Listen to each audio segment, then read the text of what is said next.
ഇല്ലാത്തൊരു സ്ത്രീ സ്നേഹത്തിന്റെ കള്ളക്കഥ പറഞ്ഞുകൊണ്ടാണ് വോട്ടിന് വേണ്ടി മാത്രം ആ വില്ലുമായി വീണ്ടും വന്നത്. ഇതെല്ലാം തെളിയിക്കുന്ന നാടകമാണിത്. നമുക്ക് പക്ഷേ സ്ത്രീ അവകാശം നാടകമാകാൻ പറ്റില്ല. നാടകമല്ല, ചുവന്ന കൊടിക്ക് സ്ത്രീ തുല്യയാണ്. ആ കൊടി പിടിക്കുന്നവർക്കെല്ലാം ആ ബോധ്യമുണ്ടാകണം. ആ പക്ഷം ഇടതുപക്ഷം. ഇടതുപക്ഷം ഒരു പക്ഷമല്ല. ഇടതുപക്ഷം ആശയത്തിൽ, നിലപാടിൽ, രാഷ്ട്രീയത്തിൽ, കാഴ്ചപ്പാടിലെല്ലാം വ്യത്യസ്തമായിരിക്കണം. അത് വരുമ്പോൾ ആൺപെൺ ബന്ധങ്ങളിൽ സമത്വം എന്ന കാര്യം പറയുമ്പോൾ അത് ചുമ്മാതെ പറഞ്ഞ പോരാ. നമുക്ക് കാണുന്നത് ഏകദേശം പകുതിക്കപ്പുറം ആളുകൾ സ്ത്രീകളെ ഇപ്പോൾ ഈ ഹാളിനകത്ത്. ബോധപൂർവമല്ല, സജീവവും ഗോപനമൊന്നും ഒരിക്കലും മനഃപൂർവ്വം ഒഴിവാക്കില്ല. പക്ഷെ നാടകമൊരുക്കാൻ നിന്നപ്പോഴത്തേക്ക് ഒറ്റ പെണ്ണില്ല അവിടെ. എല്ലാ ആണുങ്ങളും ഒറ്റ പെണ്ണേ ഇല്ല അവിടെ.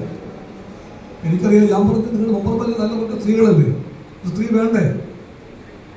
അപ്പം നിങ്ങളെല്ലാം ഇവിടെ ഉണ്ടായിരുന്നു എല്ലാവരും. ഒന്ന് എന്നോട് മിനിറ്റ് കാത്തു നിന്നിട്ട് ആ കണ്ടിൽ അത് പറ്റില്ല. ഇതെല്ലാം ഈ പറഞ്ഞ ബോധത്തിന്റെ ഭാഗമാണ്. ആ ബോധം വേണമെങ്കിൽ ആ ബോധം പഠിപ്പിക്കാൻ ഒരാശയ പഠനം വേണം.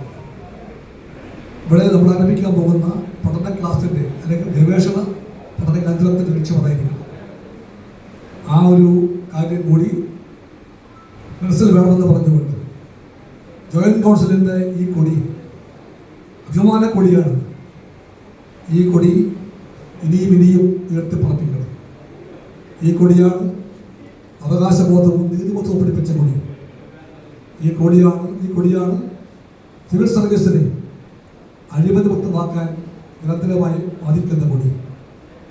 ആ കൊടി പിടിക്കുന്നവർക്കെല്ലാം ഈ പറയുന്ന ആശയത്തിലെല്ലാം അർത്ഥം പഠിപ്പിക്കാനും പഠനങ്ങൾ വേണം.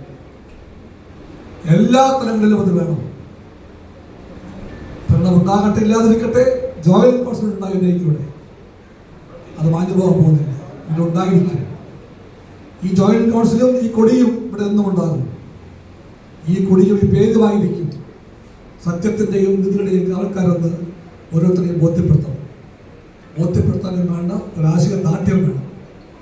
അതിനും ഈ പഠന കേന്ദ്രം സഹായിക്കുമെന്ന് പറഞ്ഞുകൊണ്ട് ഞാൻ എൻ്റെ വാക്കുകൾ ചുരുക്കുന്നു. എല്ലാ തരത്തിലുമുള്ള മുന്നേറ്റങ്ങളുടെ കേന്ദ്രമായി ഈ പുതിയ പഠന കേന്ദ്രവും ഗസ്റ്റ് ഹൗസും എല്ലാം മാറും എന്നെനിക്ക് ഉറപ്പുണ്ട്. ജോയിന്റ് കൗൺസിലിൻ്റെ എല്ലാ കാലത്തെയും ഒരു ബന്ധുവായി അതുകൊണ്ട് ഇത്രയും കാര്യം പറയുകയാണ് അറിയിച്ചുകൊണ്ട് ഞാൻ ചുരുക്കട്ടെ. അഭിവാദ്യം.